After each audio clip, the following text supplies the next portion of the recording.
चाहत्यांची नाराजी, देओल कुटुंबावर भडकले। हिंदी चित्रपटसृष्टीतील दिग्गज अभिनेते धर्मेंद्र यांचं सोमवारी वयाच्या 89व्या वर्षी निधन झालं। जुहू इथल्या निवासस्थानी त्यांनी अखेरचा श्वास घेतलाय, मात्र तरीही देओल कुटुंबाकडून कोणतीच अधिकृत माहिती दिली जात नव्हती।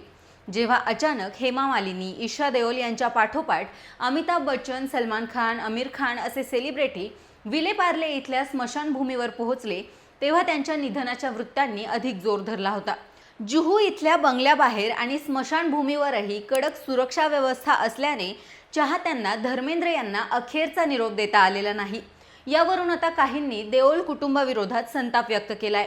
धर्मेंद्र हे संपूर्ण देशभरातील चाहत्यांसाठी प्रिय होते। त्यांची प्रकृती चिंताजनक असल्याचं कळताच लुधियानामधील गावाहून काही महिला मुंबईला आल्या होत्या। गेल्या 15 दिवसांपासून त्या मुंबईतच मुक्काम आल्या होत्या, परंतु अखेरच्या क्षणी त्यांना धर्मेंद्र यांना पाहताही आलं नाही, याची खंत त्यांनी बोलून दाखवली आहे। तसेच ज्या प्रकारे श्रीदेवी यांची अंत्ययात्रा काढण्यात आली होती आणि त्यात चाहत्यांना सहभागी होण्याची संधी मिळाली होती, त्याच प्रकारे धर्मेंद्र यांची ही अंत्ययात्रा काढायला पाहिजे होती। देओल कुटुंबियांचं जरा चुकलंच, अशा शब्दात चाहत्यांनी नाराजी व्यक्त केली आहे।